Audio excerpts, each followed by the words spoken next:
Ready?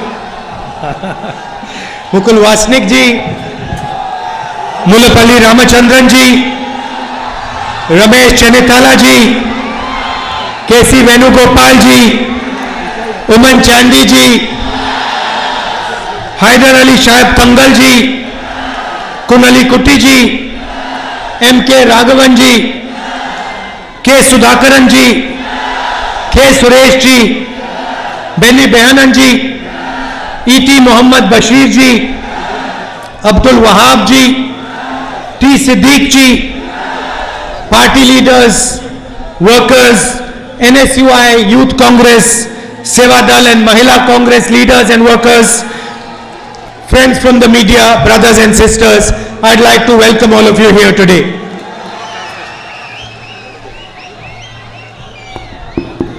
അതിമഹത്തായ ഈ വേദിയിൽ ഉപവിഷ്ടരായ അഭിവന്ദരായ നേതാക്കളെ, ഇന്ത്യൻ നാഷണൽ കോൺഗ്രസിൻ്റെയും യൂത്ത് കോൺഗ്രസിൻ്റെയും മഹിളാ കോൺഗ്രസിൻ്റെയും സേവാദളിൻ്റെയും പ്രിയപ്പെട്ട പ്രവർത്തകരായ എൻ്റെ സഹോദരന്മാരെ, നിങ്ങളെ കാണുവാൻ സാധിച്ചതിലുള്ള സന്തോഷം രേഖപ്പെടുത്തിക്കൊണ്ട് ഞാൻ നിങ്ങളെ സഹർഷം സ്വാഗതം ചെയ്തുകൊള്ളട്ടെ.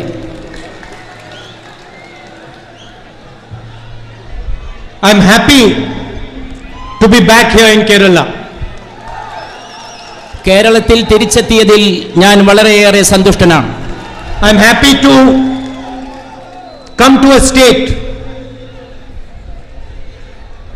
where people of different ideas, different religions all live happily together.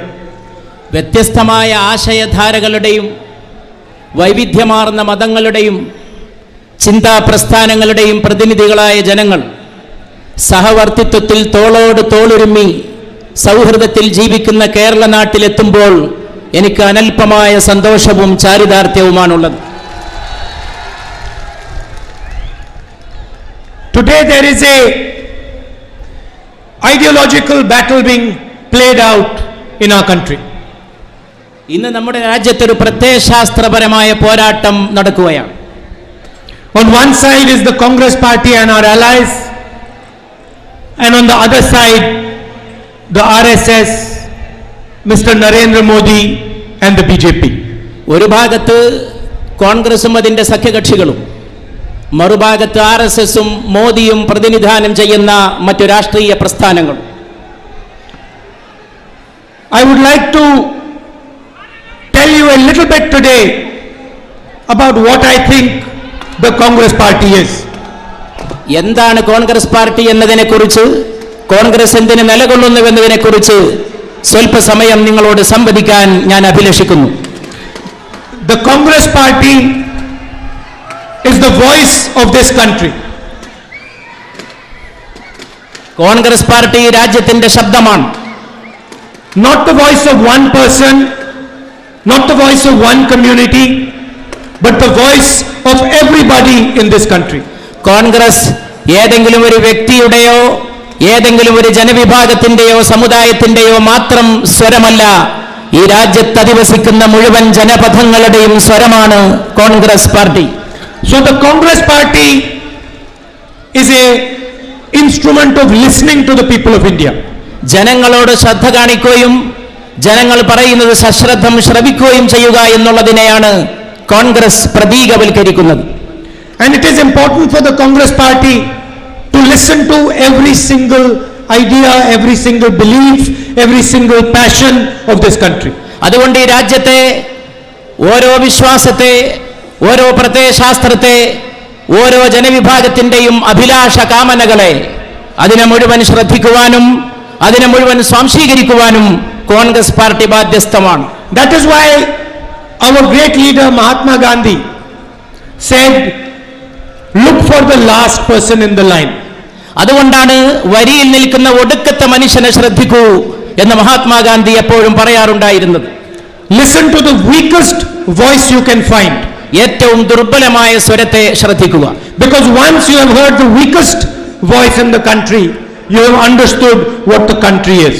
ഏറ്റവും ദുർബലമായ ശബ്ദത്തെ, സ്വരത്തെ ശ്രദ്ധിക്കുക വഴി രാജ്യം എന്താണ് എന്നതിനെ യഥാവിധി മനസ്സിലാക്കുകയാണ് നാം ചെയ്യുന്നത്. So the Congress party does not want to impose anything on India. It does not want to impose an idea on this country.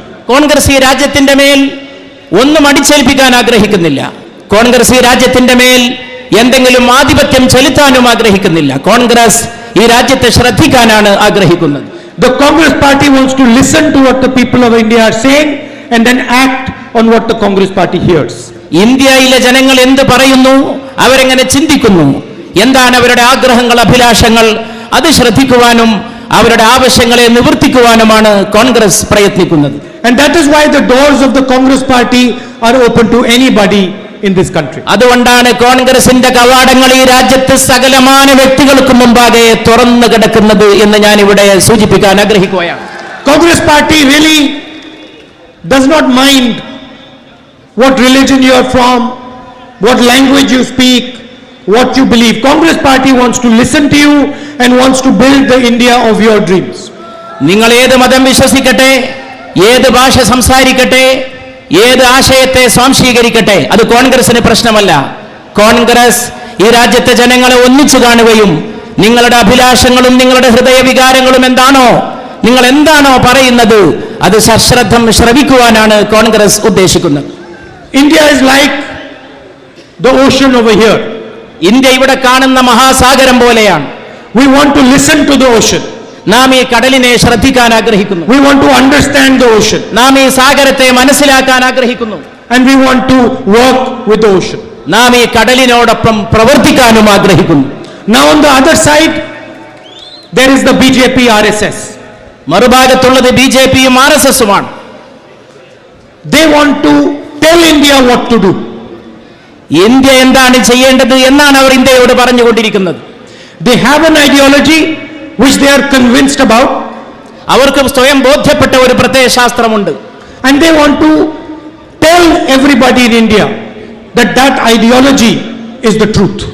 തങ്ങളുടെ ഈ പ്രത്യയശാസ്ത്രമാണ് ഏക ശരിയായ സംഗതി, ഏക ശരിയായ തത്വശാസ്ത്രം എന്നാണ് അവർ ഇന്ത്യയിലെ ജനങ്ങളോട് പറഞ്ഞുകൊണ്ടിരിക്കുന്നത്. They do not really care what the ocean is saying.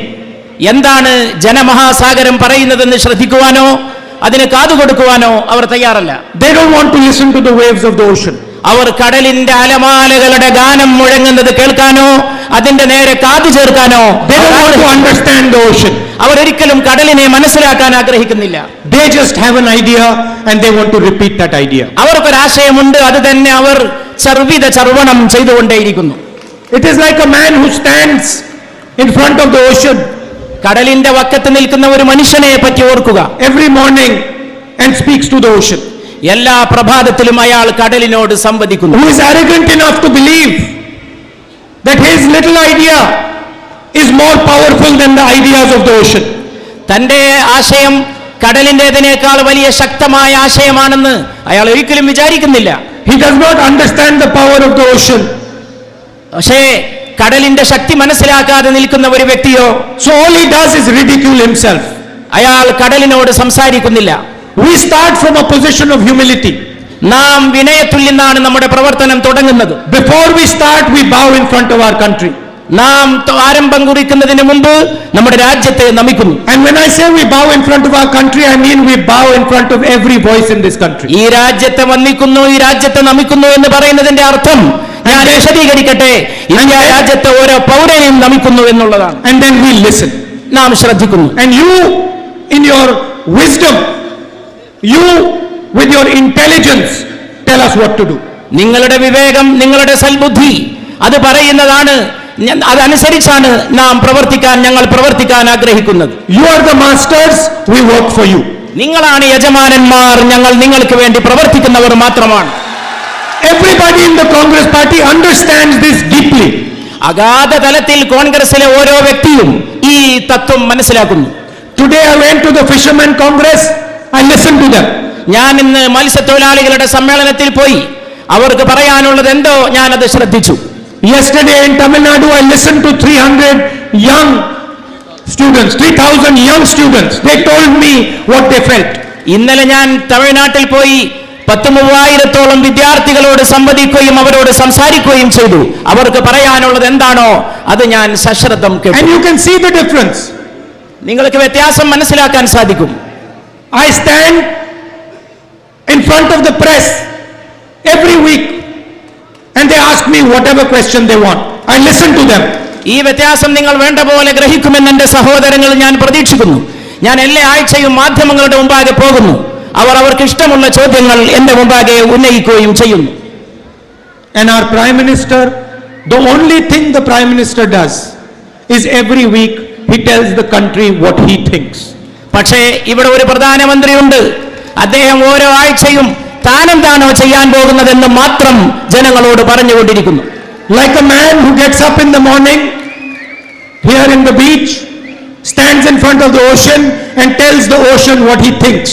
എല്ലാ ദിവസവും പുലർകാല വേളയിൽ ഉണർന്നെഴുന്നേറ്റ് കടൽ തീരത്ത് പോയി കടലിനോട് നീ എന്താണ് ചെയ്യേണ്ടതെന്ന് കടലിനോട് ആജ്ഞാപിക്കുന്ന പോലെയാണ് നമ്മുടെ പ്രധാനമന്ത്രി പ്രവർത്തിക്കുന്നത്. Week after week, the man gets up, comes in front of the ocean and tells the ocean what he thinks. നാം ഈ കടലിനോട് പറയാൻ ആഗ്രഹിക്കുന്നത് ഓരോരുത്തരെന്ത് ചിന്തിക്കുന്നുവെന്ന് മാത്രമല്ല, ആ കടലിൽ നിന്ന് അതിന്റെ അഭിലാഷങ്ങളെ, അതിന്റെ ആശയങ്ങളെ കേൾക്കുവാനും ശ്രദ്ധിക്കുവാനുമാണ് നാം ആഗ്രഹിക്കുന്നത്. And what the man does not realize is that the ocean does not care what he thinks. എന്നാൽ ഈ വ്യക്തിക്ക് മനസ്സിലാക്കാൻ സാധിക്കുന്നില്ല, ഈ കടൽ മാത്രമല്ല ജനമഹാസാഗരം തന്നെ എങ്ങനെ നിരീക്ഷിക്കുന്നു, തന്നെ എങ്ങനെ കാണുന്നു, നോക്കി കാണുന്നുവെന്നത് അയാൾക്ക് മനസ്സിലാക്കാൻ സാധിക്കുന്നില്ല. Can you imagine the arrogance of such a man? നിങ്ങൾക്ക് സങ്കല്പിക്കാൻ സാധിക്കുമോ അങ്ങനെയുള്ള ഒരു മനുഷ്യന്റെ അവസ്ഥാവിശേഷത്തെക്കുറിച്ച്? Such a great country, more than 1 billion people,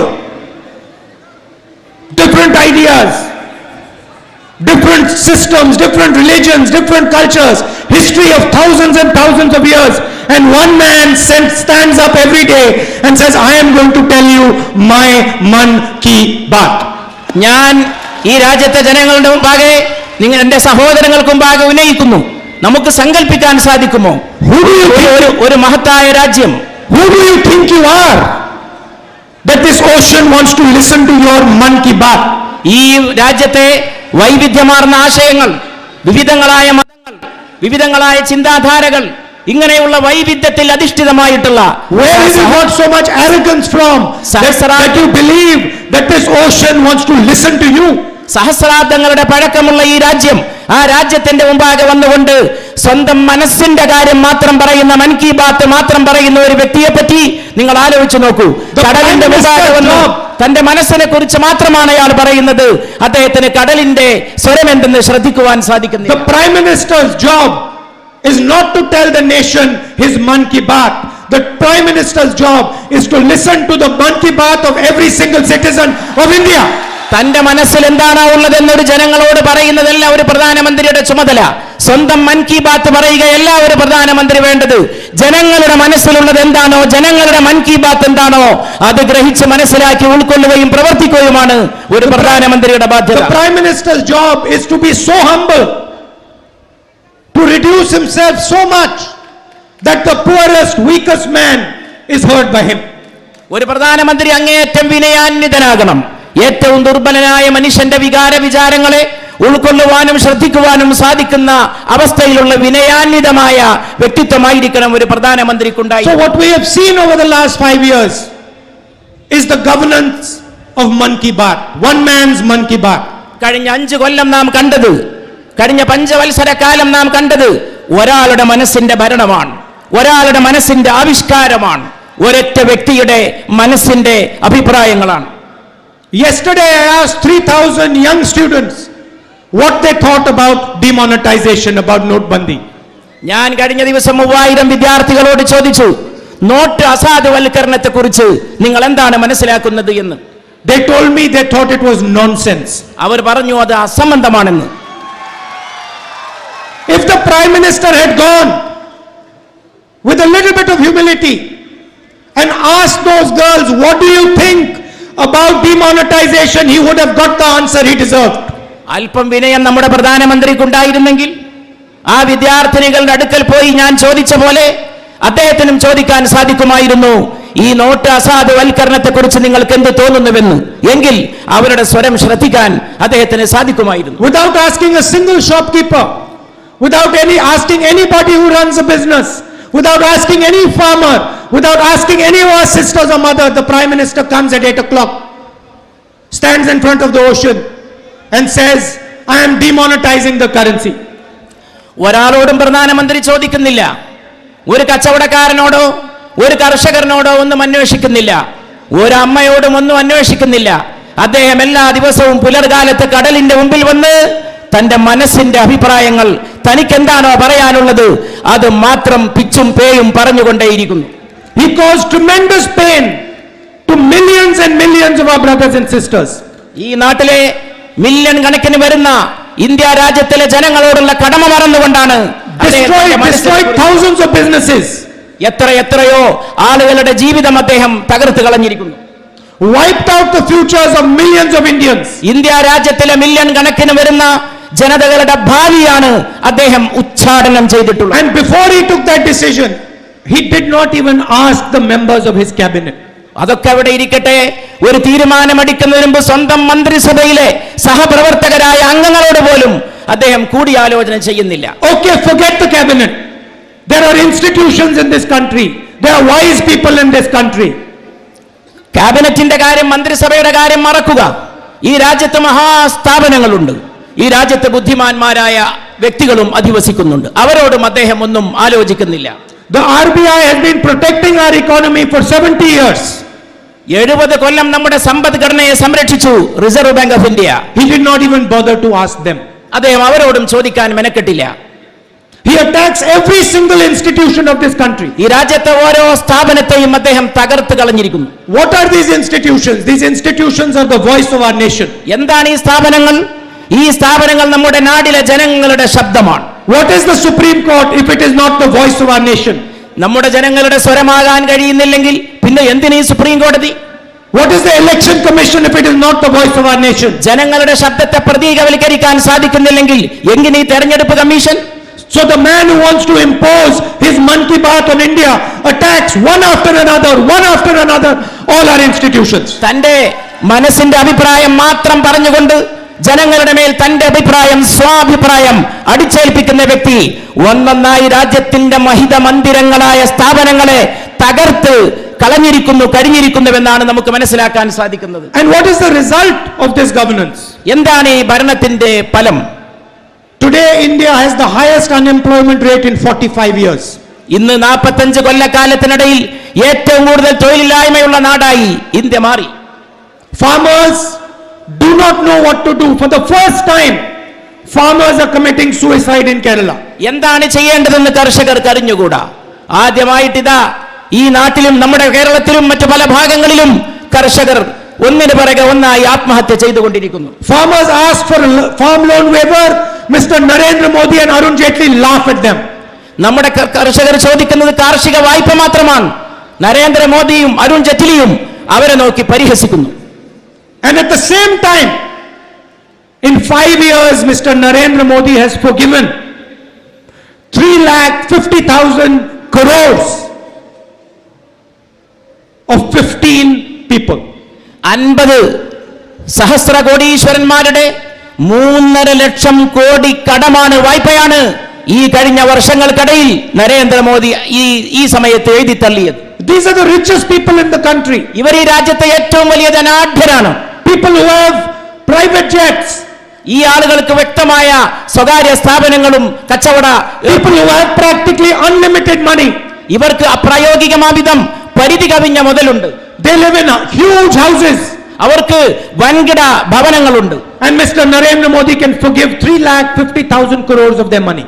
എന്നിട്ട് 3.5 ലക്ഷം കോടി വരുന്ന കടമാണ്, രാജ്യത്തിന്റെ ധനമാണ് അവർക്ക് വേണ്ടി എഴുതി തള്ളാൻ Narendra Modi സന്നദ്ധനായത്. He calls Nirav Modi Nirav Bhai. അദ്ദേഹം നീരവ് മോദിയെ നീരവ് ഭായ് എന്നാണ് വിളിക്കുന്നത്. Mehul Choksi Mehul Bhai. മെനുൽ ചോസ്കിയെ മെനുൽ bhai എന്നാണ് വിളിക്കുന്നത്. Anil Ambani Anil Bhai. Anil Ambani Anil bhai എന്നാണ്. Vijay Mallya Vijay Bhai. Vijay Mallya Vijay bhai എന്നാണ് വിളിക്കുന്നത്. Lalit Modi Lalit Bhai. Narendra Modi Narendra bhai. So they are his brothers. അവരൊക്കെ അദ്ദേഹത്തിന്റെ സ്വന്തം കൂടപ്പിറപ്പുകളാണ്. But he does not call the farmers of this country Bhai. പക്ഷേ അവർ ഈ നാട്ടിലെ കർഷകരെ സഹോദരൻ എന്ന് വിളിക്കുന്നില്ല. He does not call the small shopkeepers of this country Bhai. അവർ ഈ നാട്ടിലെ ചെറുകിട കച്ചവടക്കാരെ ഭായ് എന്ന് വിളിക്കുന്നില്ല. Sorry. അവർ ഈ നാട്ടിലെ ചെറുകിട കച്ചവടക്കാരെ, വ്യാപാരികളെ ഭായ് എന്ന് വിളിക്കുന്നില്ല. He does not call the youngsters of this country bhai. അദ്ദേഹം ഈ നാട്ടിലെ ചെറുപ്പക്കാരെ ഭായ് എന്ന് വിളിക്കാൻ തയ്യാറാകുന്നില്ല. Narendra Modi's brothers all have 30,000 crore rupees in the bank. നരേന്ദ്രമോദിയുടെ സുഹൃത്തുക്കൾക്ക് 30,000 കോടി രൂപയാണ് bank നിക്ഷേപമുള്ളത്. Just go on the internet, you can see it. Narendra Modi, Nirav Modi, you can see it nicely. He's sitting there with him. നിങ്ങൾക്ക് ഇതൊക്കെ ഇന്റർനെറ്റിൽ പോയാൽ നരേന്ദ്രമോദി, നീരവ് മോദി അടിച്ചു നോക്കൂ. നിങ്ങൾക്ക് ഈ വസ്തുതകൾ വളരെ പെട്ടെന്ന് മനസ്സിലാക്കാൻ സാധിക്കും. After all, who gives Narendra Modi his voice? ആരാണ് അവസാന വിശകലനത്തിൽ ആരാണ് നരേന്ദ്രമോദിക്ക് ഇതിനുള്ള സൗകര്യം ചെയ്യുന്നത്? Who puts Narendra Modi on television? ആരാണ് നരേന്ദ്രമോദിയെ സ്വന്തം പ്രതിച്ഛായ മെച്ചപ്പെടുത്തുന്നതിന് വേണ്ടി ചാനലുകൾക്ക് മുമ്പിൽ കൊണ്ടുവരുന്നത്? Who puts Narendra Modi in the newspapers? ആരാണ് നരേന്ദ്രമോദിയെ ഇവിടുത്തെ വർത്തമാന പത്രങ്ങളിൽ വലിയ പരസ്യങ്ങളിൽ കൊണ്ടുവരുന്നത്? Those same people whose 3,50,000 crores, 50,000 crores he forgave. അതേ കൂട്ടർ ആ 3,50,000 രൂപ നിക്ഷേപമുള്ള കോടി രൂപ നിക്ഷേപമുള്ള അതേ ആളുകളാണ് പ്രതിച്ഛായ നിർമ്മാണത്തിന് വേണ്ടി. Brothers and sisters, the deal is very simple. ഈ കാര്യത്തിന്റെ സമവാക്യം വളരെ ലളിതം, മനോഹരമാണ്. Narendra Modi will tell you his Man Ki Baat. Narendra Modi അദ്ദേഹത്തിന്റെ മനസ്സിന്റെ അഭിപ്രായം നിങ്ങളോട് പറയും. And while he is telling you his Man Ki Baat, he will give them all India's wealth. അങ്ങനെ മൻ കി ബാത്ത് പറയുന്നതിനിടയിൽ രാജ്യത്തിന്റെ മുഴുവൻ ധനവും അദ്ദേഹം അവർക്ക് നൽകും. Today we bow in front of one of the young men killed in Pulwama. പുൽവാമയിൽ കൊല്ലപ്പെട്ട നമ്മുടെ യുവ ഭടന്റെ മുമ്പിൽ, രാജ്യത്തിന്റെ സൈനികന്റെ മുമ്പിൽ നാം നമ്മുടെ ആദരവും അഭിവാദ്യവും ഇന്ന് അർപ്പിക്കുകയുണ്ടായി. You know what Narendra Modi was doing after this young boy was killed? ഈ ചെറുപ്പക്കാരൻ കൊല ചെയ്യപ്പെട്ട ശേഷം നരേന്ദ്രമോദി എന്താണ് ചെയ്തുകൊണ്ടിരുന്നതെന്ന് നിങ്ങൾക്കറിയുമോ? 3.5 hours he was making a movie. 3.5 മണിക്കൂർ അദ്ദേഹം ഒരു cinema എടുക്കുകയായിരുന്നു. He had makeup on his face and he was being filmed. അദ്ദേഹം സിനിമയിൽ അഭിനയിക്കുന്നതിന് വേണ്ടി സ്വന്തം മുഖത്ത് മേക്കപ്പിന്റെ ചായം തേക്കുകയായിരുന്നു. He was explaining to National Geographic about the animals in Corbett Park. അദ്ദേഹം നാഷണൽ ജോഗ്രഫിക്കാരോട് മൃഗങ്ങളെക്കുറിച്ചും പാർക്കുകളെക്കുറിച്ചും പറയുകയായിരുന്നു. And while Mr. Narendra Modi was being filmed, Mr. Adani got 6 Indian airports as a free gift. Narendra Modi സിനിമയ്ക്ക് വേണ്ടി അഭിനയം പൂർത്തിയാക്കുമ്പോഴേക്ക് രാജ്യത്തെ 6 വിമാനത്താവളങ്ങൾ ഈ നാട്ടിലെ വലിയൊരു ശതകോടീശ്വരൻ കൈയടക്കുകയുണ്ടായി. Including one of your airports, brothers and sisters. നിങ്ങളുടെ നാട്ടിലെ ഒരു വിമാനത്താവളവും അദ്ദേഹം കൈയടക്കിയിരിക്കുന്നു. Narendra Modi gave it to him for free. Narendra Modi അദ്ദേഹത്തിന് അത് സൗജന്യമായി കൊടുത്തു. So that is the system. ഇതാണ് വ്യവസ്ഥിതി.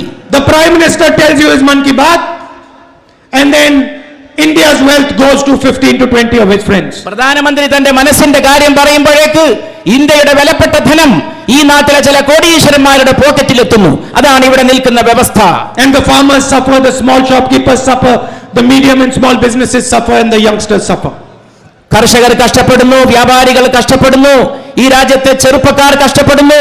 ഇങ്ങനെയുള്ള ഏതാനും വ്യക്തികളുടെ കയ്യിൽ ധനം കുമിഞ്ഞുകൂടുമ്പോൾ രാജ്യത്തിലെ സാധാരണക്കാർ വലിയ കഷ്ടപ്പാടുകൾക്ക് ഇരയായിത്തീരുന്നു. That is what Mr. Narendra Modi calls New India. അതാണ് നരേന്ദ്രമോദിയുടെ നവഭാരതം. He wants 2 Indias. അദ്ദേഹത്തിന് വേണ്ടത് 2 ഇന്ത്യയാണ്. One India for these 15-20 people, and the other India for everybody else, for the youngsters, for the jobless, for all these people, the farmers. ഒരു India ഈ 10-15 അല്ലെങ്കിൽ 15-20 പേർക്ക് മാത്രമുള്ള ഒരു ഇന്ത്യ. ഒരു ഇന്ത്യ ബാക്കിയുള്ള ജനങ്ങൾക്ക് വേണ്ടി, പാവപ്പെട്ടവർ, കർഷകർ, വ്യാപാരികൾ, തൊഴിൽ രഹിതരായ യുവാക്കൾ, അവർക്ക് വേണ്ടി മാറ്റിവെക്കപ്പെട്ട മറ്റൊരു India. We are not going to accept 2 Indias. നാം 2 ഇന്ത്യ എന്ന സങ്കല്പത്തെ തന്നെ നിരാകരിക്കുന്നു.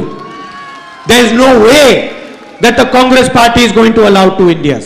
2 ഇന്ത്യയെ കോൺഗ്രസ് പാർട്ടി ഒരിക്കലും ഇവിടെ അനുവദിക്കാൻ പോകുന്നില്ലെന്ന കാര്യവും നാം ഇവിടെ ഉച്ചസ്ഥലം ഉദ്ഘോഷിക്കുന്നു. And I want to tell you a few things that we are going to do to ensure that there are no 2 Indias when we come to power. നാം അധികാരത്തിലെത്തിയാൽ 2 ഇന്ത്യ ഉണ്ടാവുകയില്ല, ഒറ്റ ഇന്ത്യ മാത്രമേ ഉണ്ടാവുകയുള്ളൂ എന്നത് വ്യക്തമാക്കാൻ വേണ്ടി നാം അധികാരത്തിലേറിയാൽ ചെയ്യാൻ പോകുന്ന ചില കാര്യങ്ങൾ ഞാൻ നിങ്ങളോട് പറയാൻ ആഗ്രഹിക്കുന്നു. The first thing we are going to do, and this is a revolutionary step, and everybody in Kerala needs to understand exactly what I am saying. ആദ്യത്തെ കാര്യം, അത് വിപ്ലവകരമായ ഒരു കാൽവെപ്പാണ്. കേരളത്തിലെ പ്രബുദ്ധ ജനം അതിന്റെ ഗൗരവത്തോടെ നിരീക്ഷിക്കും എന്ന് ഞാൻ പ്രത്യാശിക്കുകയാണ്. Remember, Mr. Narendra Modi wants to give 12 lakh crore rupees of loan waiver to the richest people in the country. 12 lakh crore രൂപ ഈ നാട്ടിലെ മുതലാളിമാർക്ക് നൽകാനാണല്ലോ ഇവിടെ നരേന്ദ്രമോദി തയ്യാറായത്. He has given all the ports in this country to one man. അദ്ദേഹം ഒറ്റ വ്യക്തിക്ക് നാട്ടിലെ സകല തുറമുഖങ്ങളും തീരെഴുതി കൊടുത്തു. He has given 30,000 crores to Anil Ambani. അദ്ദേഹം 30,000 കോടി അനിൽ അംബാനിക്ക് മാത്രം നൽകി. I will of course speak about that in some time. ഞാൻ അതിനെക്കുറിച്ച് മറ്റൊരവസരത്തിൽ നിങ്ങളോട് പറയാം. But the first thing we are going to do, we are going to make a minimum income line in this country. നാം ചെയ്യാൻ പോകുന്ന ഈ വിപ്ലവകരമായ കാൽവെപ്പ് എന്ന് പറയുന്നത് നാം ഈ രാജ്യത്തിന് വേണ്ടി ഏറ്റവും കുറഞ്ഞ ഒരു വരുമാന രേഖ സൃഷ്ടിക്കാൻ ആഗ്രഹിക്കുകയാണ്. We are going to say that so many rupees is the minimum income line in India. India രാജ്യത്തിലെ ഓരോ പൗരനും ഇത്ര രൂപയാണ് അയാളുടെ ഏറ്റവും കുറഞ്ഞ വരുമാനമെന്ന് നിശ്ചയിക്കാനാണ് നാം ഉദ്ദേശിക്കുന്നത്. And then we will go to every single poor person who is below that line. ആ ഏറ്റവും കുറഞ്ഞ വരുമാന രേഖയുടെ താഴെയുള്ള ഓരോ പാവപ്പെട്ട ഇന്ത്യക്കാരനെയും അയാളുടെ പ്രശ്നങ്ങളെ അഭിസംബോധന ചെയ്ത് സമീപിക്കാൻ നാം ആഗ്രഹിക്കുന്നു. Every single Indian who is below that line. ആ രേഖയുടെ താഴെയുള്ള ഓരോ ഭാരതീയനും, doesn't matter which state, doesn't matter which religion, doesn't matter which caste. അയാൾ ഏത് സംസ്ഥാനത്താകട്ടെ, ഏത് ജാതിയിൽപ്പെട്ട ആളാകട്ടെ, ഏത് ജനവിഭാഗത്തിൽപ്പെട്ട ആളാകട്ടെ, അതൊന്നും നാം കാര്യമാക്കുന്നേ ഇല്ല. And the minimum income guarantee scheme will put money into that person's bank account and bring him up to that minimum line. നാം ആ വ്യക്തിയുടെ ബാങ്ക് അക്കൗണ്ടിലേക്ക് തികയാത്ത പൈസ, ഏറ്റവും കുറഞ്ഞ വരുമാനത്തിൽ എത്താതിരിക്കുന്നതിന് അദ്ദേഹത്തിനുള്ള കുറവ് എത്രയാണോ ആ കുറവ് നികത്തുകൊണ്ട് അത്രയും സംഖ്യ അദ്ദേഹത്തിന്റെ ബാങ്ക് അക്കൗണ്ടിൽ നാം നിക്ഷേപിക്കും എന്നുള്ളതാണ് നാം ചെയ്യാൻ പോകുന്ന വിപ്ലവകരമായ If Narendra Modi can give 35,000 crores to Nirav Modi, Congress party can give crores and crores of rupees to the poorest people in this country. 35,000 കോടി രൂപ നീരവ് മോദിക്ക് നൽകാൻ ഇവിടുത്തെ നരേന്ദ്രമോദി പ്രധാനമന്ത്രിക്ക് കഴിയുമെങ്കിൽ അതിനേക്കാളൊക്കെ കോടാനു കോടി രൂപ ഇന്ത്യയിലെ പാവപ്പെട്ടവന്റെ കയ്യിലെത്തിക്കാൻ കോൺഗ്രസ് പാർട്ടിക്ക് സാധിക്കും എന്നാണ് എനിക്ക് ഇവിടെ നിങ്ങളുടെ മുമ്പാകെ അറിയിക്കാനുള്ളത്. Now in states like Kerala, middle class and poor people need to educate their children and they also fall sick. ഈ നാട്ടിലെ കേരളത്തെ സംബന്ധിച്ച് തന്നെ ചിന്തിക്കുക. ഇവിടുത്തെ ഇടത്തരക്കാരും സാധാരണക്കാരും അവർക്ക് ഒരുപാട് പ്രശ്നങ്ങളുണ്ട്. അവരവരെ കുട്ടികളെ പഠിപ്പിക്കാൻ ആഗ്രഹിക്കുന്നു, അവരവരുടെ രോഗങ്ങളിൽ ചികിത്സ തേടുന്നു. Every father and mother wishes to send their children to university, to colleges and make them into engineers, doctors and lawyers. എല്ലാ മാതാപിതാക്കളും തങ്ങളുടെ മക്കളെ ഉന്നത വിദ്യാഭ്യാസ സ്ഥാപനങ്ങളിലേക്ക്, കോളേജുകളിലേക്കും സർവകലാശാലകളിലേക്കും അയക്കാൻ ആഗ്രഹിക്കുന്നു. അവർക്ക് ഉന്നത ബിരുദങ്ങൾ എഞ്ചിനീയറിംഗിൽ മറ്റു വിഷയങ്ങളിൽ അവർ ആർജിക്കാനും മാതാപിതാക്കൾ അവരുടെ സന്താനങ്ങളെ കുറിച്ച് സ്വപ്നം കാണുന്നു. And of course Mr. Narendra Modi does not understand this, but poor people also get sick. പക്ഷെ നരേന്ദ്രമോദിക്ക് ഇത് മനസ്സിലായില്ലായിരിക്കാം, അദ്ദേഹത്തിന് ഇത് മനസ്സിലാക്കാൻ കഴിയുന്നില്ലായിരിക്കാം. പക്ഷെ ഞാൻ പറയട്ടെ, ഈ നാട്ടിലെ ദരിദ്രന്മാരെയും രോഗം ബാധിക്കുന്നു. And poor people do not have the type of money that is required to go to the private hospitals of today, and poor people do not have the money that is required to pay the fees of the colleges and schools that have all been privatized. എന്നാൽ നല്ല ചികിത്സ ലഭിക്കുന്ന സ്വകാര്യ ആശുപത്രിയിൽ പോയി ചികിത്സ നേടാൻ നമ്മുടെ നാട്ടിലെ ദരിദ്ര നാരായണന്മാർക്ക് സാധിച്ചു എന്ന് വരില്ല. അതുപോലെ മക്കൾക്ക് ഉന്നത വിദ്യാഭ്യാസം നൽകാനുള്ള വളരെ വലിയ പണച്ചെലവുള്ള വിദ്യാഭ്യാസം, ആ വിദ്യാഭ്യാസം മക്കൾക്ക് പ്രദാനം ചെയ്യാനും ഈ നാട്ടിലെ സാധാരണക്കാരായ ദരിദ്രരായ എല്ലാ മാതാപിതാക്കൾക്കും സാധിച്ചു എന്ന് വരില്ല. So the Congress party is going to, after 2009, put a serious amount of money into the education and healthcare system of India. അതുകൊണ്ട് തന്നെ കോൺഗ്രസ് പാർട്ടി വിദ്യാഭ്യാസത്തിലും ആരോഗ്യ സംവിധാനത്തിലും വളരെ കൂടുതൽ സംഖ്യ നിക്ഷേപിക്കാൻ ആഗ്രഹിക്കുകയാണ്. We do not believe in blatant and complete privatization of our education system. നാം നമ്മുടെ വിദ്യാഭ്യാസ സമ്പ്രദായത്തിന്റെ അന്ധമായ സ്വകാര്യവൽക്കരണത്തിൽ വിശ്വസിക്കുന്നില്ല. And we are going to make sure that the highest quality colleges and universities are accessible to the poorest people of this state. ഉന്നത വിദ്യാഭ്യാസത്തിന്റെ ഔന്നത്യം, അതിന്റെ അക്കാദമികമായ നിലവാരം അത് ഈ നാട്ടിലെ സകല പാവങ്ങളുടെ മക്കൾക്കും ലഭ്യമാകണം എന്ന് നാം ആഗ്രഹിക്കുന്നു. So we have decided that we are going to put 6% into education. അതുകൊണ്ട് 6% വിദ്യാഭ്യാസത്തിന്റെ വിഷയത്തിൽ നിക്ഷേപിക്കാൻ, അതിനുവേണ്ടി മുതൽ മുടക്കാൻ നമ്മുടെ സർക്കാർ അധികാരത്തിൽ വന്നാൽ നമ്മൾ ആഗ്രഹിക്കുകയാണ്. Also, I want to send a message to the women of Kerala. ഈ കേരളത്തിലെ എന്റെ സഹോദരിമാർക്കും ഞാനൊരു സന്ദേശം നൽകാൻ ആഗ്രഹിക്കുന്നു. You are the backbone of this country. നിങ്ങൾ ഈ രാജ്യത്തിന്റെ നട്ടെല്ലാണ്. Without you, this country cannot work. നിങ്ങളെ കൂടാതെ ഈ രാജ്യം ഒരിക്കലും പ്രവർത്തിക്കുകയില്ല. So we have decided that in 2019 we are going to give you women's reservation in Lok Sabha, Rajya Sabha and all the Vidhan Sabhas of this country. അതുകൊണ്ട് 2019 വരട്ടെ, നിങ്ങൾക്ക് പൂർണ്ണമായ വനിതാ സംവരണം ലോക്സഭയിലും രാജ്യസഭയിലും മാത്രമല്ല ഈ രാജ്യത്തിലെ സകല അസംബ്ലികളിലും വിധാനസഭകളിലും സ്ത്രീകൾക്ക് നൽകാൻ നാം തീർച്ചപ്പെടുത്തുകയാണ്. 33% of Vidhan Sabha and Rajya Sabha, Lok Sabha seats will be reserved for women. ലോക്സഭയുടെയും രാജ്യസഭയുടെയും വിധാനസഭയുടെയും സീറ്റിന്റെ 33% വനിതകൾക്ക് വേണ്ടി സംവരണം ചെയ്യുമെന്ന് ഞാൻ അവരെ അറിയിക്കുകയാണ്. But we are not going to stop there. We are not going to stop there. നാം അവിടെ വെച്ച് നിർത്താൻ ആഗ്രഹിക്കുന്നില്ല. We are going to pass a law by which 33% of all jobs in the national government are going to be reserved for women.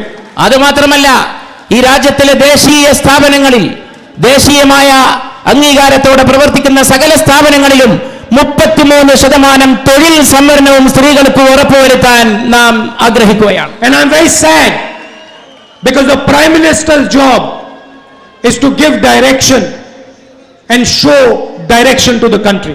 എനിക്ക് വളരെ ഖേദമുണ്ട്, ഞാൻ ദുഃഖിക്കുന്നു. ഒരു പ്രധാനമന്ത്രി ആരാണ്? ഒരു പ്രധാനമന്ത്രി രാജ്യത്തിന്റെ മുമ്പിൽ ചില കൽപ്പനകൾ പുറപ്പെടുവിക്കുന്ന ആളാണോ? The country looks towards the Prime Minister for direction.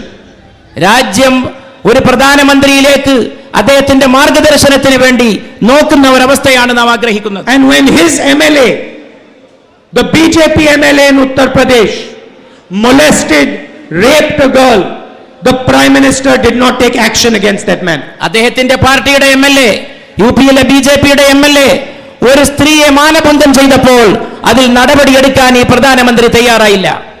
The Prime Minister should tell the nation why he allows his MLAs to rape women. എന്തുകൊണ്ടാണ് സ്ത്രീകളെ മാനഭംഗം ചെയ്യാൻ തന്റെ MLAമാരെ അനുവദിക്കുന്നതെന്ന കാര്യം ഈ രാജ്യത്തോട് പ്രധാനമന്ത്രി തുറന്നു പറയണമെന്ന് ഞാൻ ആവശ്യപ്പെടുകയാണ്. This morning I met the fishermen of Kerala. ഇന്ന് രാവിലെ ഞാൻ കേരളത്തിലെ മത്സ്യത്തൊഴിലാളികളെ കണ്ടു. And we have committed to them that their voice will be heard in Delhi. We are going to create a ministry dedicated for fishermen in Delhi. അവരുടെ ശബ്ദം ഡൽഹിയിൽ മുഴങ്ങുക തന്നെ ചെയ്യും. അതിനുവേണ്ടി കേന്ദ്ര മന്ത്രിസഭയിൽ മത്സ്യത്തൊഴിലാളികൾക്ക് വേണ്ടി ഒരു പ്രത്യേക മന്ത്രാലയം രൂപീകരിക്കുമെന്ന് ഞാൻ അവർക്ക് ഉറപ്പ് നൽകുകയുണ്ടായി. But the most important thing for this country going forward is jobs for our youngsters. പക്ഷേ ഈ രാജ്യം മുന്നോട്ട് പോകണമെങ്കിൽ അടിയന്തര പ്രാധാന്യമായിട്ട് നാം ചെയ്യേണ്ട മറ്റൊന്നുണ്ട്. അത് ചെറുപ്പക്കാർക്ക് സാധിക്കുന്നത്ര തൊഴിലവസരങ്ങൾ നൽകുക എന്നതാണ്. Today millions of youngsters want to start businesses. ഇന്ന് മില്യൺ കണക്കിന് ചെറുപ്പക്കാർക്ക് ബിസിനസ്സിൽ ഏർപ്പെടണമെന്ന് ആഗ്രഹമുണ്ട്. Millions of men and women want to be entrepreneurs. Million കണക്കിന് യുവാക്കൾ സംരംഭകരാകാൻ ആഗ്രഹിക്കുന്നു. They are the army that can give India jobs. അവരാണ് ഇന്ത്യക്ക് ജോലി നൽകാൻ സാധിക്കുന്ന രാജ്യത്തിന്റെ സൈന്യം. They are our non-violent job creation army. അവരാണ് ഈ നാട്ടിലെ അഹിംസ ഉയർത്തിപ്പിടിക്കുന്ന തൊഴിൽദായകരായ സേനാ വ്യൂഹം. But our banking system has been handed over by Narendra Modi to his 15-20 crony capitalist friends. പക്ഷേ 10-15 അല്ലെങ്കിൽ 20 മുതലാളിമാർക്ക് വേണ്ടി രാജ്യത്തിന്റെ സമ്പദ്ഘടന അടിയറവെക്കുകയാണ് നരേന്ദ്രമോദി ചെയ്തത്. People like Nirav Bhai, Mehul Choksi, Vijay Mallya and Anil Ambani. Anil Ambani, Mehul Choksi, Nirav Modi തുടങ്ങിയ ധനാഢ്യർക്ക് വേണ്ടി രാജ്യത്തിന്റെ സമ്പദ്ഘടന അദ്ദേഹം അടിയറവെച്ചു. We are going to take the banking system back out of the hands of these crooks.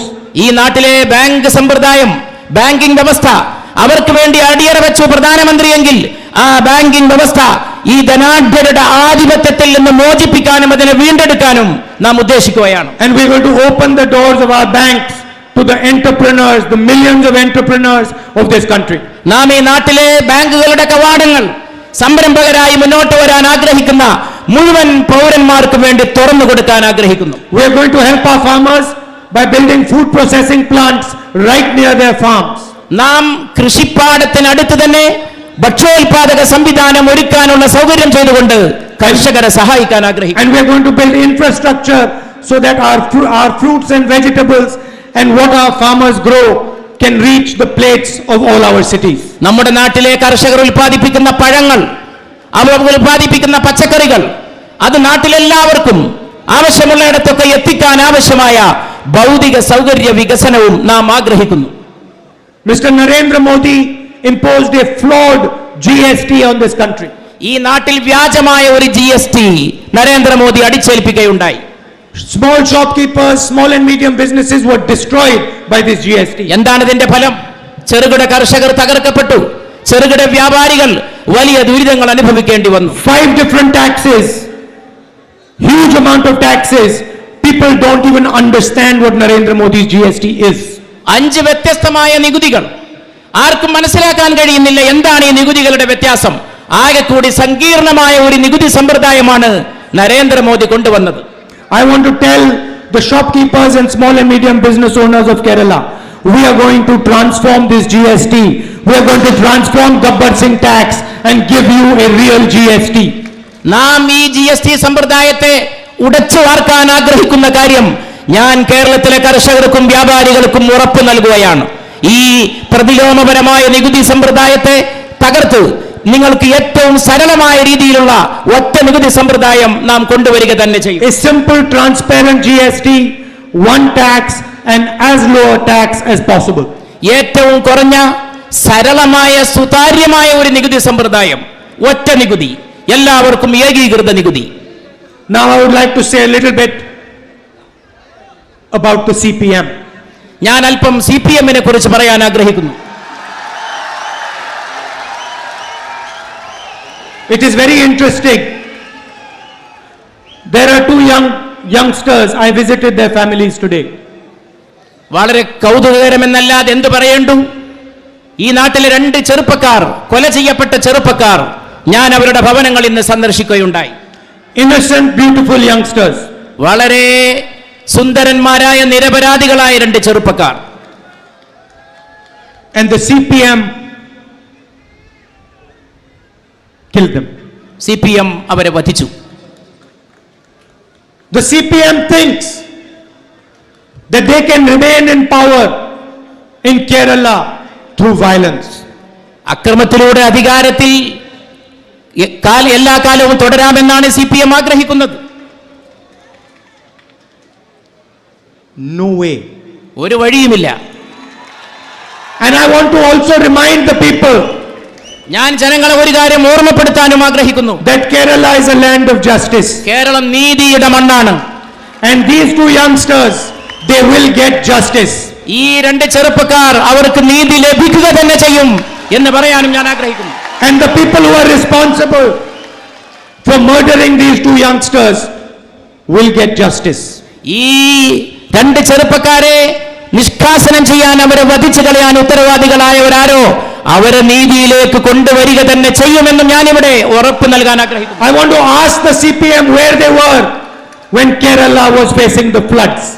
ഞാൻ CPM-നോട് ചോദിക്കുന്നു, കേരളം പ്രളയത്തെ അഭിമുഖീകരിച്ചപ്പോൾ അവരെവിടെയായിരുന്നു? I want to ask the CPM what they did for the 10,000 families who were affected by the floods. 10,000 കുടുംബങ്ങൾ പ്രളയബാധിതർ അവരുടെ ക്ഷേമത്തിന് വേണ്ടി എന്ത് ചെയ്തുവെന്നും അവരോട് ഞാൻ ചോദിക്കുന്നു.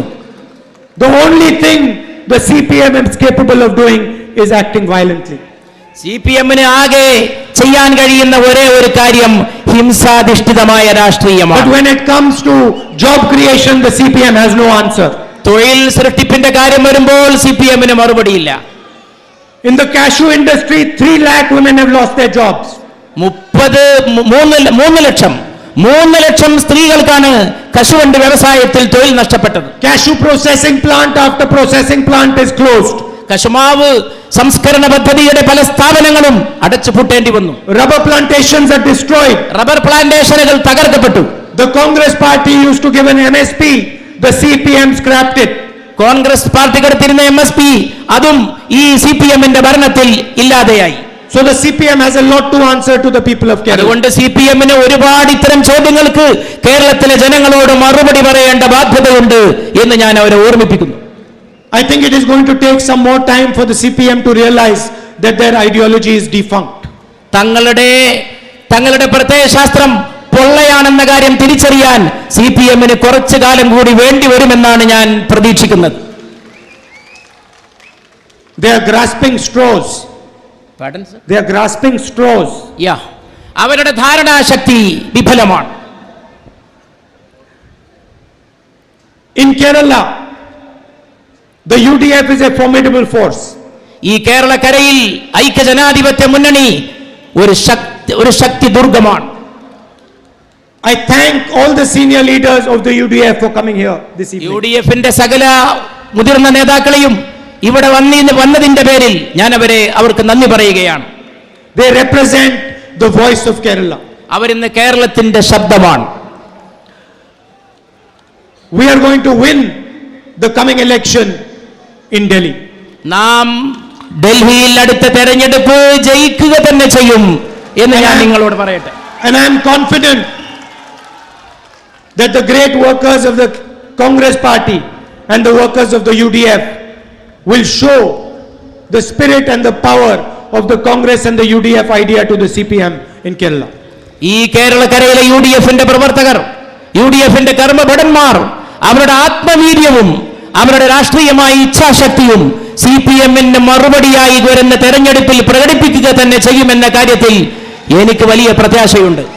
In a way, both the BJP, RSS and the CPM use violence. ഒരർത്ഥത്തിൽ BJP-യും CPM-ഉം രണ്ടു കൂട്ടരും അക്രമത്തെയാണ് ഇവിടെ പ്രോത്സാഹിപ്പിക്കുന്നത്. Violence is the weapon of the weak. അക്രമം എന്ന് പറയുന്നത് ദുർബലന്റെ ആയുധമാണ്. And the Congress has always fought violence with non-violence. Congress എന്നും ഹിംസയെ അഹിംസ കൊണ്ട് നേരിട്ടിട്ടുള്ള പ്രസ്ഥാനമാണ്. You might get the chance to listen to Mr. Narendra Modi's speeches. നിങ്ങൾ നരേന്ദ്രമോദിയുടെ പ്രസംഗങ്ങൾ ശ്രദ്ധിച്ചിട്ടുണ്ടാവാം. All he does is abuse people. അദ്ദേഹം എപ്പോഴും ജനങ്ങളെ ആക്ഷേപിക്കുന്നു. He has never said anything nice about anybody. അദ്ദേഹം ഒരിക്കലും നല്ല കാര്യങ്ങൾ ഒരാളെക്കുറിച്ചും പറഞ്ഞതായിട്ട് കേൾക്കുന്നില്ല. You can even listen to his speeches about Mr. Vajpayee. അദ്ദേഹം വാജ്പേയിയെ കുറിച്ച് നടത്തിയ പ്രസംഗം പോലും നിങ്ങൾക്ക് ശ്രദ്ധിച്ചു നോക്കിയാൽ You can see how he treats Mr. Advani. അദ്ദേഹം അദ്വാനിയെ കുറിച്ച് എന്താണ് പറയുന്നതെന്ന് നിങ്ങൾക്ക് മനസ്സിലാക്കാൻ സാധിക്കും. He only has respect for his friend Mr. Anil Ambani. അദ്ദേഹത്തിന് ഒരാളോടെ ബഹുമാനമുള്ളൂ, അത് തന്റെ സ്നേഹിതനായ അനിൽ അംബാനിയോട് മാത്രമാണ്. And I want to tell you a little bit about the Rafale deal.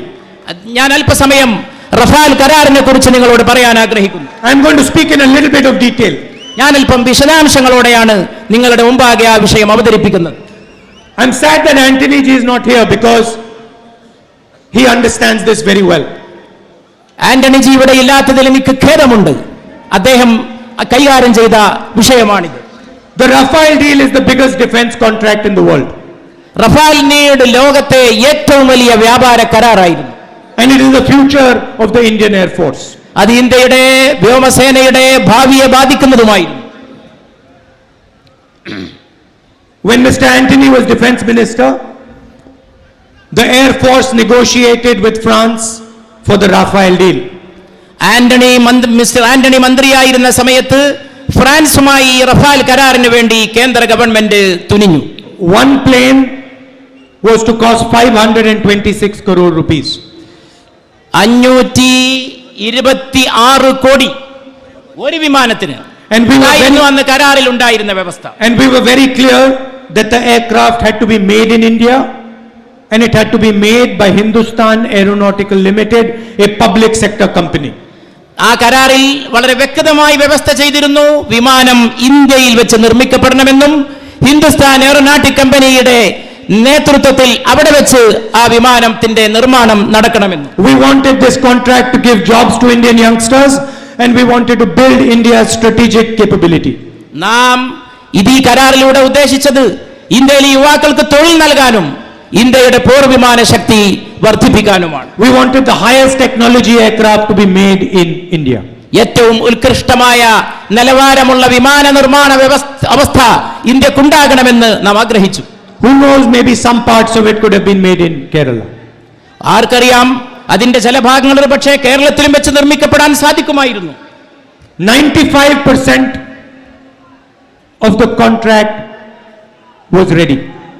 ആ കരാറിന്റെ 95% പൂർത്തീകരിക്കപ്പെട്ടിരുന്നു. Then Mr. Narendra Modi flew to Paris with Mr. Anil Ambani. അപ്പോഴാണ് നരേന്ദ്രമോദി അനിൽ അംബാനിയെ കൂട്ടി ഫ്രാൻസിലേക്ക് പറന്നത്. Brothers and sisters, this is a matter of record. Mr. Anil Ambani was part of Mr. Narendra Modi's delegation to Paris. എന്റെ പ്രിയപ്പെട്ട സഹോദരന്മാരെ, സഹോദരിമാരെ, ഈ കരാർ സംബന്ധമായി ഫ്രാൻസിലേക്ക് പോയ നരേന്ദ്രമോദിയുടെ കൂടെ അകമ്പടിയായി അനിൽ അംബാനി പോയിരുന്നുവെന്നുള്ളത് വ്യക്തമായ രേഖയിലുള്ളതാണ്. A few weeks before going on the plane, going to Paris, Mr. Anil Ambani had met the defense minister of France. അതിനൽപ്പം ആഴ്ചകൾക്ക് മുമ്പ് ഫ്രാൻസ് സന്ദർശിച്ച അനിൽ അംബാനി ഫ്രാൻസിന്റെ പ്രതിരോധ മന്ത്രിയെ ചെന്ന് കാണുകയുമുണ്ടായി. That is a matter of record. അതും രേഖയിലുള്ളതാണ്. Narendra Modi changed the Rafale deal. Narendra Modi Rafale കരാർ മാറ്റി. He snatched the Rafale deal from HAL and he gave it to Anil Ambani. Antony അന്ന് ചെയ്തിരുന്ന കരാർ അനുസരിച്ചുള്ള വ്യവസ്ഥകൾ മാറ്റി അനിൽ അംബാനിക്ക് അത് നൽകുവാൻ വേണ്ടി അദ്ദേഹം അതിൽ ഇടപെട്ടു. And he personally told the president of France that Mr. Anil Ambani should get the contract. അദ്ദേഹം ഫ്രഞ്ച് പ്രസിഡന്റിനോട് നേരിട്ട് പറഞ്ഞു ഈ കരാർ അനിൽ അംബാനിക്ക് നൽകണം എന്ന്. If you search the internet, you can see President Hollande of France told the press that Narendra Modi personally told him to give the contract to Anil Ambani and reduce the number of planes India was going to buy. India വാങ്ങുന്ന വിമാനത്തിന്റെ എണ്ണം കുറക്കണമെന്നും അനിൽ അംബാനിക്ക് ഈ കരാർ നൽകണമെന്നും Narendra Modi French പ്രസിഡന്റിനോട് പറഞ്ഞുവെന്നുള്ള കാര്യം നിങ്ങൾക്ക് internet പരിശോധിച്ചാൽ സുതരാം സുവ്യക്തമായി മനസ്സിലാക്കാവുന്നതാണ്. Mr. Narendra Modi gave Anil Ambani 30,000 crores of Indian Air Force money. ഇന്ത്യയുടെ വ്യോമസേനയുടെ 30,000 കോടി രൂപ അങ്ങനെ നരേന്ദ്രമോദി അനിൽ അംബാനിക്ക് നൽകി. Since then a lot has happened. അതിനുശേഷം മറ്റു പല കാര്യങ്ങളും സംഭവിച്ചു. Defense Ministry papers have come out. രാജ്യരക്ഷാ മന്ത്രാലയത്തിന്റെ രേഖകൾ പുറത്തു വന്നിരിക്കുന്നു. And the senior most officers who were negotiating the Rafale deal have said in these papers that Narendra Modi carried out a parallel negotiation with France. ഫ്രാൻസുമായി Narendra Modi നടത്തിയ കരാറിന്റെ ചർച്ചകൾ, ആ ചർച്ചകൾ വ്യക്തമാക്കിക്കൊണ്ടുള്ള പ്രതിരോധ മന്ത്രാലയത്തിന്റെ ഉന്നത ഉദ്യോഗസ്ഥരുടെ രേഖകളും അവർ ഒപ്പിട്ട കടലാസുകളും വെളിക്ക് വന്നിരിക്കുന്നു. They clearly state in the papers that the Prime Minister is carrying out a direct negotiation with the government of France. ഈ കടലാസുകളിൽ നിന്ന് വളരെ വ്യക്തമാണ് ഫ്രാൻസിന്റെ പ്രധാനമന്ത്രിയുമായി ഇന്ത്യയുടെ പ്രധാനമന്ത്രി നേരിട്ട് തന്നെ ഒരു കരാറിൽ ഇടപെട്ടു. ആ കരാറിന്റെ വ്യവസ്ഥകൾ അദ്ദേഹം നേരിട്ട് ഫ്രാൻസിന്റെ ഭരണാധികാരിയോട് സംസാരിച്ചു. The papers clearly state that Narendra Modi personally increased the price of the Rafale aircraft. Rafale വിമാനങ്ങളുടെ പോർ വിമാനങ്ങളുടെ വില നരേന്ദ്രമോദി നേരിട്ട് ഇടപെട്ട് വർദ്ധിപ്പിച്ചു എന്നുള്ളതും ഈ രേഖകളിൽ നിന്ന് വളരെ വ്യക്തമാണ്. The same papers say that Narendra Modi's intervention will result in the Rafale aircraft coming late. Rafale വിമാനങ്ങൾ വൈകി മാത്രം പുറത്തിറങ്ങാൻ ആണ് അദ്ദേഹത്തിന്റെ ഈ കരാർ ഇടപാടുകൾ സഹായിച്ചതെന്ന കാര്യവും ഈ രേഖകൾ നമ്മോട് സംസാരിക്കുന്നു. The CBI chief decided that he wanted to do an inquiry. CBIയുടെ അധിപൻ ഈ കാര്യത്തെക്കുറിച്ച് അന്വേഷിക്കാൻ തീരുമാനിച്ചു. The CBI chief was removed personally by Mr. Narendra Modi at 1:30 at night. അന്വേഷണത്തിന് മുതിർന്ന CBIയുടെ മേലധികാരിയെ അർദ്ധരാത്രി 1:30 മണിക്ക് നരേന്ദ്രമോദി ആ സ്ഥാനത്ത് നിന്ന് നീക്കം ചെയ്തു. The Supreme Court said that the CBI chief should be reinstated. CBIയുടെ മുഖ്യനെ അധിപനെ ആ സ്ഥാനത്ത് പുനഃപ്രതിഷ്ഠിക്കണമെന്ന് സുപ്രീം കോടതി ആവശ്യപ്പെട്ടു. Narendra Modi reinstated the CBI chief and then within a few hours he removed him again. അദ്ദേഹം സുപ്രീം കോടതിയുടെ ആവശ്യം മാനിച്ച് അല്പസമയത്തേക്ക് CBIയുടെ മേധാവിയെ ആ സ്ഥാനത്ത് തിരിച്ചു കൊണ്ടുവന്നുവെങ്കിലും ഒട്ടും വൈകാതെ അദ്ദേഹം വീണ്ടും അദ്ദേഹത്തെ ആ സ്ഥാനത്ത് നിന്ന് നീക്കുകയുണ്ടായി. Brothers and sisters, the reason for the CBI chief's removal is absolutely crystal clear. എന്റെ പ്രിയപ്പെട്ട സഹോദര സഹോദരിമാരെ, CBIയുടെ സാരഥിയെ ഈ അദ്ദേഹത്തിന്റെ സ്ഥാനത്ത് നിന്ന് നീക്കിയതിന്റെ പിന്നിലുള്ള കളി വളരെ വ്യക്തമാണ്. The day an inquiry is held into the Rafale matter, the day justice is brought to the Rafale matter, is the day Mr. Narendra Modi and Mr. Anil Ambani will find themselves in jail. ഈ റഫാലോടെ കരാറിന്റെ കാര്യത്തിൽ, ഉടമ്പടിയുടെ കാര്യത്തിൽ നീതി നടപ്പിലാക്കപ്പെടുകയാണെങ്കിൽ, ആ അതിക്രമങ്ങൾക്ക് പരിഹാരമായുള്ള നീതി ഇവിടെ നടപ്പിലാക്കപ്പെടുമെങ്കിൽ, ആ നീതി നടപ്പിലാക്കുന്ന ദിവസം എന്ന് പറയുന്നത് നരേന്ദ്രമോദിയും അനിൽ അംബാനിയും ഈ രാജ്യത്ത് തടവറയിൽ അകപ്പെടുന്ന ദിവസമായിരിക്കും അത് എന്നുള്ളതാണ്. The Congress party is not going to let anybody get away from justice. ഈ നാട്ടിലെ ഒരുത്തനെയും നീതിയുടെ പരിധിയിൽ നിന്ന് പുറത്തു കടക്കാൻ കോൺഗ്രസ് പാർട്ടി അനുവദിക്കുകയില്ല എന്ന് ഞാൻ ഇവിടെ It doesn't matter even if he is the Prime Minister of India. Nobody is going to be allowed to steal from the Air Force. അതാരാകട്ടെ, രാജ്യത്തെ ഭരിക്കുന്ന പ്രധാനമന്ത്രി തന്നെയായാലും നീതിയെ നേരിടേണ്ടുന്ന കാര്യത്തിൽ അദ്ദേഹത്തിന് ഒഴിവാകാൻ സാധിക്കില്ല. The papers are crystal clear. The Defense Ministry has themselves said it. The Prime Minister has negotiated personally and cost the Air Force 30,000 crores. ഈ കരാറുകൾ വളരെ വ്യക്തമാണ്. ഇന്ത്യയുടെ പ്രതിരോധ മന്ത്രാലയത്തിന്റെ കടലാസ് രേഖകളിൽ നിന്ന് വ്യക്തമായി തീരുന്ന പോലെ 30,000 കോടി രൂപ ഇന്ത്യക്ക് നഷ്ടപ്പെടുത്തിയ ഈ കരാറിൽ പ്രധാനമന്ത്രി നരേന്ദ്രമോദി നേരിട്ട് ഇടപെട്ടു എന്നുള്ളത് വളരെ വ്യക്തമായിട്ടുള്ള കാര്യമാണ്. We are going to do justice for the Air Force. നാം വ്യോമസേനയോട് നീതി ചെയ്യാൻ ആഗ്രഹിക്കുന്നു. Finally, both the BJP and the CPM have unleashed a reign of terror in Kerala and in the nation. അവസാന വിശകലനത്തിൽ ഞാൻ പറയട്ടെ, കേരളത്തിൽ ഹിംസയുടെ അന്തരീക്ഷമാണ് BJPയും CPMഉം ചേർന്ന് സൃഷ്ടിച്ചിട്ടുള്ളത്. This country belongs to everybody. ഈ രാജ്യം എല്ലാവർക്കും ഉള്ളതാണ്. All people of this country should be allowed to live comfortably in this country. ഈ രാജ്യത്തെ എല്ലാ ജനങ്ങൾക്കും സുഖ സൗകര്യത്തോടെ ജീവിക്കാനുള്ള സംവിധാനം, സാഹചര്യം രാജ്യത്തുണ്ടാവണം. No one should live in fear in India. ആരും പേടിച്ച് ജീവിക്കേണ്ട ഒരവസ്ഥ വരരുത്. And the Congress party is the only party that can ensure love, affection and peace in this country. സ്നേഹവും സൗഹൃദവും സമാധാനവും ഈ ഇന്ത്യ രാജ്യത്തിന് ഉറപ്പുവരുത്താൻ സാധിക്കുന്ന ഒരേ ഒരു രാഷ്ട്രീയ പാർട്ടി ഇന്ത്യൻ നാഷണൽ കോൺഗ്രസ് മാത്രമാണ്. Because the Congress party is the voice of everybody in this country. കാരണം കോൺഗ്രസ് ഈ രാജ്യത്ത് അധിവസിക്കുന്ന ഓരോ വ്യക്തിയുടെയും സ്വരമാണ്. We protect every single person.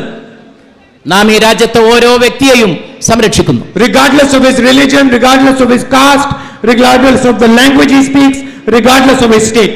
മത, ജാതി, ഭാഷ, സംസ്ഥാന ഭേദങ്ങൾക്ക് അതീതമായി ഇന്ത്യയിലെ സകല പൗരന്മാരെയും നാം സംരക്ഷിക്കുന്നു. For us, everybody is part of this great ocean called India. നമുക്ക് എല്ലാവരും ഇന്ത്യ എന്ന് പറയുന്ന കടലിന്റെ ഒരു തുള്ളിയാണ്. And our starting point when we speak to India is humility. രാജ്യത്തോട് നാം സംസാരിക്കുമ്പോൾ നാം തുടങ്ങേണ്ടത് വിനയത്തിൽ നിന്നാണ്. We respect the intelligence and the understanding of every single Indian. ഓരോ ഇന്ത്യക്കാരന്റെയും വിവേകം, ഓരോ ഇന്ത്യക്കാരന്റെയും ബുദ്ധിശേഷി, അതിനെല്ലാം നാം ആദരിക്കുന്നു. We understand that all of you make up this country. നിങ്ങൾ എല്ലാവരും ചേർന്നാണ് ഈ രാജ്യത്തെ നിർമ്മിക്കുന്നത് എന്ന് നാം മനസ്സിലാക്കുന്നു. And we want to work with you. നാം നിങ്ങളോടൊപ്പം പ്രവർത്തിക്കാൻ ആഗ്രഹിക്കുന്നു. Work for you.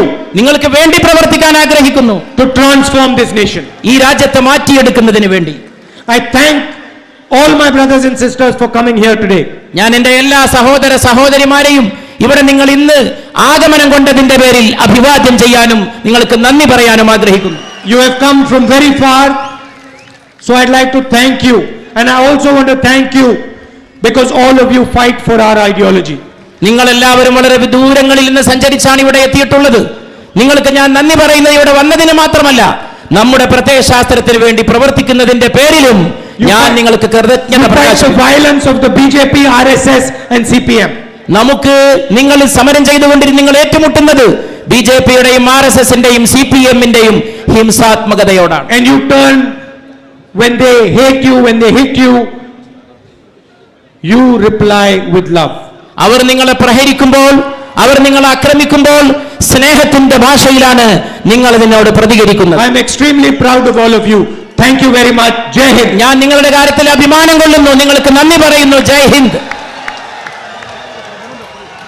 Malappuram Lok Sabha നിയോജകമണ്ഡലത്തിലെ സ്ഥാനാർത്ഥി കൂടിയായ ശ്രീ PK കുഞ്ഞാലിക്കുട്ടി MP പൊന്നാനി ലോക്സഭാ മണ്ഡലത്തിലെ UDF സ്ഥാനാർത്ഥി CT മുഹമ്മദ് ബഷീർ MP രണ്ടുപേരും ഈ വേദിയിൽ രാഹുൽ ഗാന്ധിയോടൊപ്പം ഉണ്ട് എന്ന കാര്യം സന്തോഷപൂർവ്വം നിങ്ങളെ അറിയിക്കുവാൻ ആഗ്രഹിക്കുകയാണ്.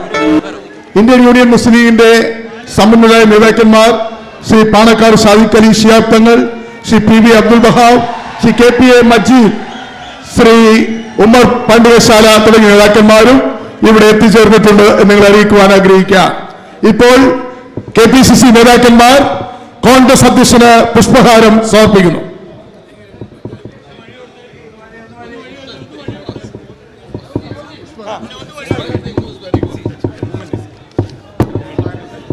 ദയവായി രാഹുൽജിക്ക് പുഷ്പഹാരം അർപ്പിക്കാനുള്ള സൗകര്യം കൊടുക്കുന്ന അഭ്യർത്ഥിക്കുക. ജില്ലാ കോൺഗ്രസ് കമ്മിറ്റിയുടെ നേതാക്കന്മാർ